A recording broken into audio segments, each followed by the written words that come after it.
Your healing isn't in heaven, it's already in your mouth. The decree Kenyon taught, and today we look at the exact teaching E.W. Kenyon gave on why healing does not float somewhere far off waiting for you to reach it, but sits ready right where your voice already lives. The premise for today comes from Deuteronomy 30 verse 14, where Moses tells the people, "But the word is very nigh unto thee, in thy mouth and in thy heart, that thou mayest do it." That is the verse, straight from Deuteronomy chapter 30, and Paul later leans on this exact line in Romans chapter 10 when he teaches the believer that the word of faith is near, in the mouth, in the heart, not a thing you climb toward, but a thing you already carry. And Kenyon built much of his ministry on this single reality, that God never designed healing as a prize kept in some far-off vault called heaven. He designed it as a finished fact, planted in the mouth of the one who will dare to say it. So here is the affirmation for today. Say it with me. I am not looking to the sky for my healing. I am not waiting on a future miracle to fall down on me. I am speaking the healing that already lives in my mouth. Again, I am not looking to the sky for my healing. I am not waiting on a future miracle to fall down on me. I am speaking the healing that already lives in my mouth. And if this kind of teaching is doing something in you, I would love for you to subscribe so that tomorrow's teaching finds its way to you too. That is all I ask. Now, before we go further, type the words "I'm ready" in the comments. Let that be your own quiet decree that you are done waiting and ready to receive what Kenyon spent his life teaching. The first law is this: healing was finished at the cross. It is not a future event. Kenyon taught plainly that Isaiah 53 already settled the matter. He is wounded for our transgressions. He is bruised for our iniquities, and with his stripes we are healed. Notice the tense. Not we will be healed one day when we are worthy enough, but we are healed, past tense, already accomplished. Kenyon called this a legal fact, already true in the courtroom of heaven. Whether or not your body has caught up to the news yet, think of a man who inherits a fortune the moment his father's will is read. The money is legally his the instant the paper is signed. Even if he never walks to the bank to withdraw a single dollar, he could spend weeks driving past that bank, wondering if the money is really there, when all along the only thing missing was him walking in and making the withdrawal.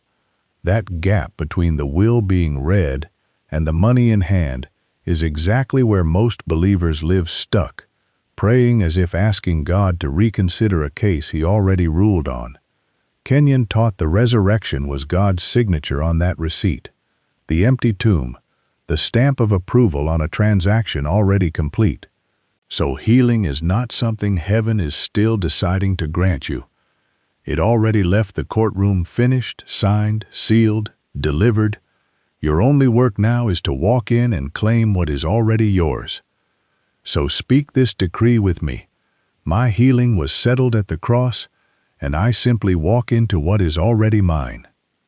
Again, my healing was settled at the cross, and I simply walk into what is already mine.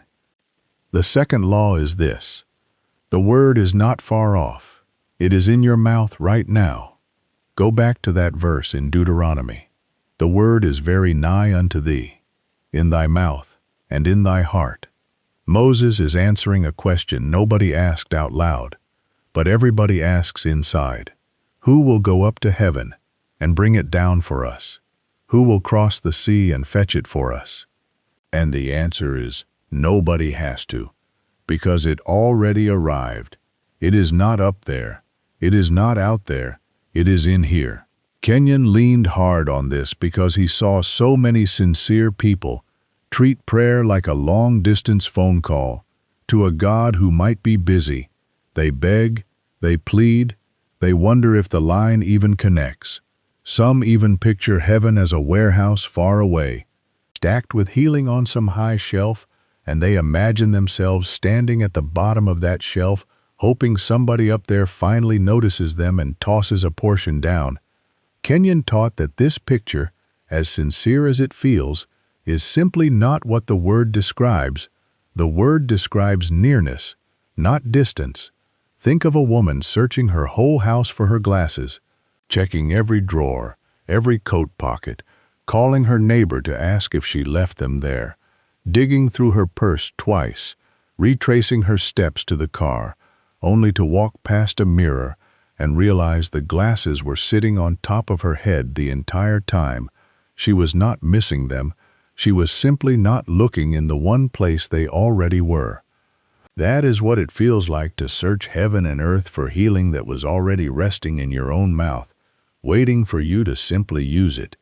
Kenyon met people constantly who had prayed for years, begging God to send healing down like a package in the mail, checking the porch every morning to see if it had arrived, when the whole time the word carrying that healing had already been delivered, already living in their own mouth and heart, unopened.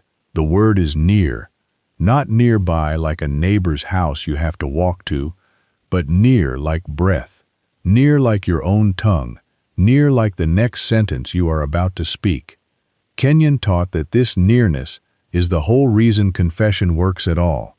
You are not throwing a message into space hoping it lands on the right desk in heaven. You are simply releasing something that was already placed inside you to release, like a seed already tucked into soil that only needs your voice to call it upward. So speak this decree with me. The word is not distant, it is near me, in my mouth and in my heart. Again, the word is not distant, it is near me, in my mouth and in my heart. The third law is this: what you confess, you possess. Kenyon taught this so often it became almost a signature phrase of his ministry.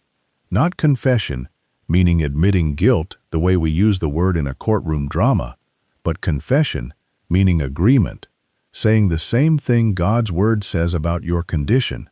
Kenyon pointed to Mark 11, where Jesus says, "Whosoever shall say unto this mountain, Be thou removed, and shall not doubt in his heart, but shall believe that those things which he saith shall come to pass, he shall have whatsoever he saith." Notice, it does not say whatsoever he wishes, or whatsoever he hopes. It says whatsoever he saith. The saying is the mechanism. Think of a farmer holding a bag of seed. The seed does nothing sitting in the bag. It only becomes a harvest once it is planted in soil. Your mouth is the soil, your words are the seed, and your circumstances are the field waiting to grow whatever you keep planting there. Picture a woman named the kind of person everyone knows. She wakes up most mornings and the first words out of her mouth are always the same. My back again, my head again, I just cannot catch a break. She says it to her husband over coffee. She says it to her sister on the phone. She says it to herself in the mirror, without even noticing she is speaking at all. And none of it is a lie. She really does feel that way. But Kenyon would say she is farming that ache every single day, watering it with attention, fertilizing it with repetition, and then wondering why the harvest of exhaustion never seems to end. Now picture that same woman deciding instead to say, even while her back still aches and nothing has changed yet in her body, I am healed by his stripes. Strength is rising in me. This is not pretending the ache is gone. It is choosing which seed gets planted in the soil of her own mouth today. If a man keeps telling his coworkers he is falling apart, he is not lying exactly. He may feel that way, but he is also farming that feeling into a bigger harvest every time he repeats it. And the same field that grows discouragement, when you keep planting discouragement, will grow strength the moment you start planting strength. Instead, the soil itself does not choose the crop. The farmer does. Kenyon taught that the same principle works in reverse. When you take the word of God and speak it over your body, the way a farmer plants seed in prepared ground, you are not being dishonest about how you currently feel. You are being honest about what is legally true, and letting your words pull your experience up to meet that truth. This is why Kenyon so often told people, do not confess your doubts, confess the word, because your doubts describe where you are, but the word describes where you are going. And confession is the wagon that carries you there. So speak this decree with me. I confess the word over my body until my body agrees with the word. Again, I confess the word over my body until my body agrees with the word. The fourth law is this: your body is a follower. It was never meant to be the leader. Kenyon taught that most people live backwards. They let their body report the news of the day, and then build their words around whatever that report says. Wake up stiff. Announce, I am falling apart. Feel a headache coming. Announce, here we go again. And without realizing it, they appoint their body as the newscaster of their whole life. But a newscaster only reports what already happened. It never creates anything new. Kenyon taught that the body was meant to be trained, the way a dog is trained to walk beside its owner, instead of dragging the owner down every street it wants to explore. If you let the dog lead, you end up wherever the dog decides. But if you lead the walk, the dog eventually settles into your pace. Your body has real sensations right now. And Kenyon never said symptoms are imaginary. His point was that symptoms are not the final authority. The word is the final authority. Think of a woman named Ruth, who every morning before her feet touch the floor, runs a quiet inventory of her back, her knees, whether today feels good or bad, and whatever that inventory reports, she repeats it out loud at breakfast. This pain is never going away, and she says it the way most of us breathe. Without noticing, she has made her body the judge and the headline writer of her whole day before she has spoken one word of the promise over herself. So when your body says, I am tired, weak, without strength, and you simply repeat that report as your confession, you have let the dog lead the walk.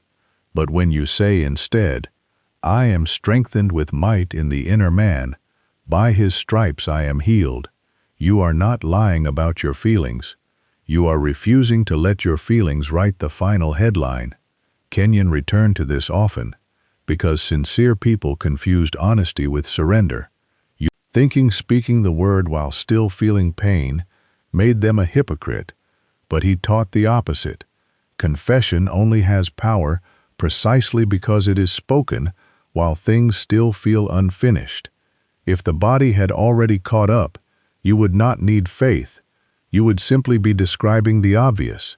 Faith is needed to call the unseen into the seen. Think of a man learning to walk again after an injury. His knees buckle. Every signal says, sit back down. But the therapist keeps saying one more step. The shaking is real. The weakness is real. But the therapist is not asking him to deny it, only to keep moving despite it. And eventually, the legs that used to lead start following the instruction instead of the sensation. That is the picture Kenyon painted for healing through confession, retraining a body that has spent years leading to instead follow the word coming out of your own mouth.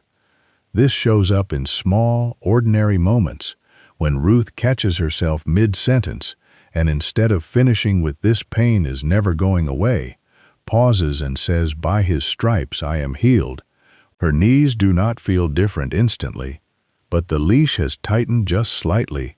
The dog has felt the correction, and this small correction repeated daily is how a body slowly learns a new pace. Kenyon taught this does not happen overnight. Sense knowledge, what you learn through your five senses, is loud and immediate, while revelation knowledge, what the word says is true, often feels quiet at first. The ache will shout louder in the first round than a verse you are still memorizing. But the mouth is the training ground where quiet truth gets repeated until it outlasts the loudest symptom, not because the symptom lied, but because the word endures. So speak this decree with me. My body follows my words. My words do not follow my body. Again, my body follows my words. My words do not follow my body. The fifth law is this: your mouth is where heaven's facts become earth's facts. Kenyon often described the spiritual life in legal terms because he had studied law before he studied ministry, and he saw the parallel clearly. In a courtroom, a judge can rule in your favor, but that ruling does not automatically move furniture into your house or money into your account. Someone still has to file the paperwork. Someone still has to speak the ruling into the record so it becomes enforceable. Kenyon taught that the cross was the ruling, the resurrection was the verdict, read aloud in heaven's courtroom, but your mouth is the filing office here on earth, where that verdict gets entered into the record of your daily life. This is why simply believing quietly in your heart, while true and necessary, was never the whole picture Kenyon taught. He pointed to Romans 10 again and again. For with the heart man believeth unto righteousness, and with the mouth confession is made unto salvation. Both matter. The heart believes the verdict is real, but the mouth is what enters it into evidence in your own life. Think of a man who spends years in a small dispute with an insurance company after a storm damages his roof. The claim is approved. The letter arrives. The money is legally his the moment that letter is signed, but he sets the letter on the kitchen counter and never calls the bank. Weeks pass, the roof still leaks, rain still drips onto the same spot on the carpet, and if you asked him, he would say the claim is real. He believes it completely, but belief sitting on a counter does not fix a roof. Only the phone call, only the spoken instruction to the bank moves that settled fact into his actual house. Kenyon taught that this is exactly the trap so many sincere believers fall into. They carry the truth of the cross around like that unopened letter, certain it is real, quoting it to friends, even weeping over how good it is, and yet the leak in the roof of their own body keeps dripping because the verdict was never spoken into the record of their own daily life.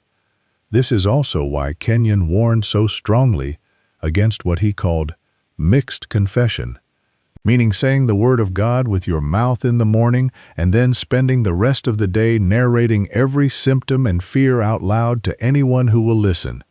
Picture that same man calling the bank to deposit his claim check and then calling back an hour later to tell them he probably does not deserve the money after all.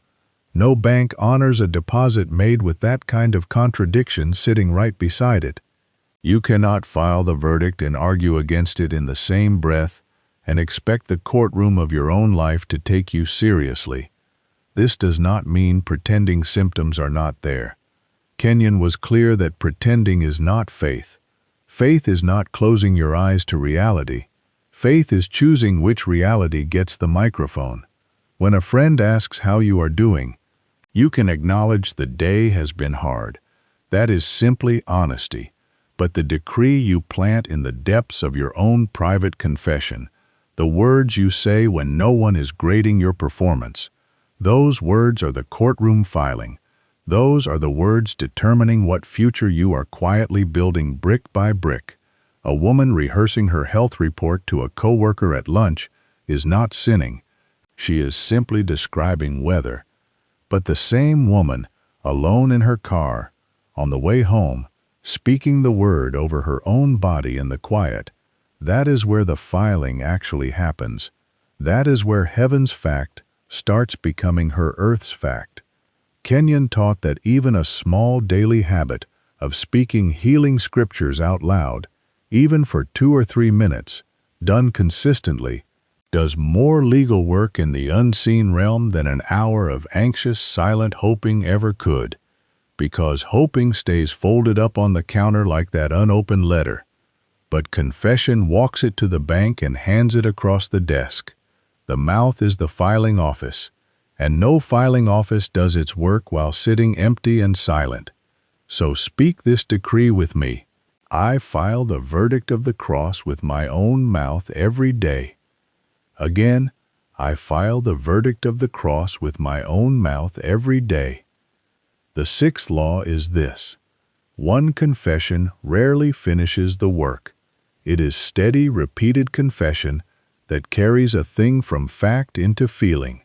Kenyon taught that many people speak the word once, feel a flicker of hope, then quit when their body does not instantly agree.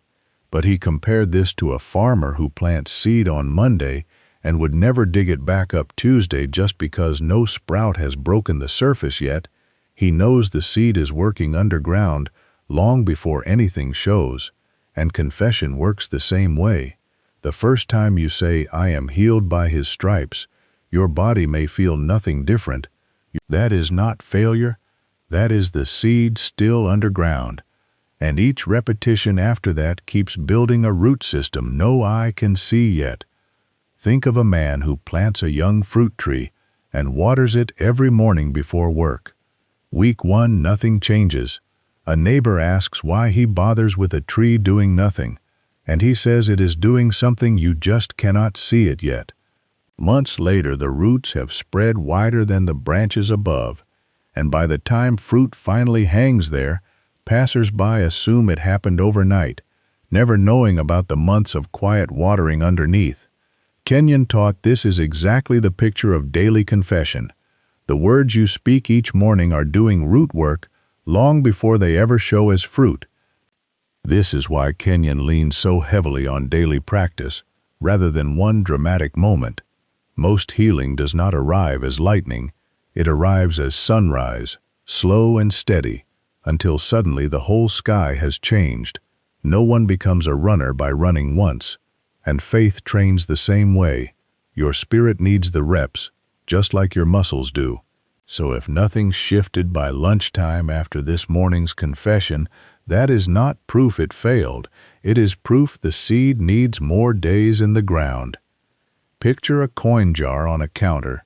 One coin dropped in every night looks like nothing, barely a sound, but a year of those same small coins becomes a jar too heavy to lift with one hand. Nobody looking at a single coin would guess what a year of repetition could build, and confession spoken daily works on that same quiet arithmetic. Each repetition alone feels small, but the small repeated act is what compounds into a harvest that looks sudden to everyone except the one who kept dropping the coin.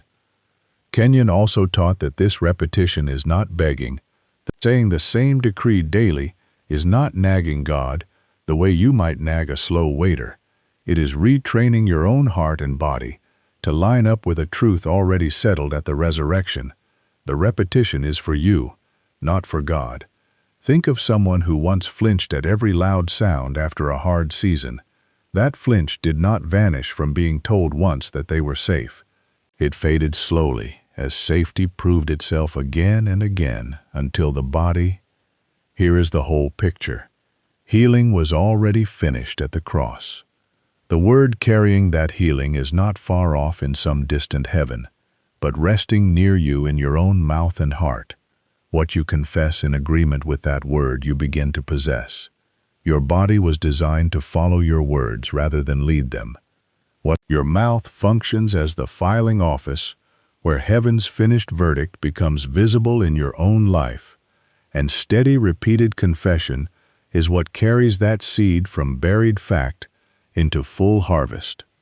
Say the anchor with me one final time. I am not looking to the sky for my healing. I am not waiting on a future miracle to fall down on me.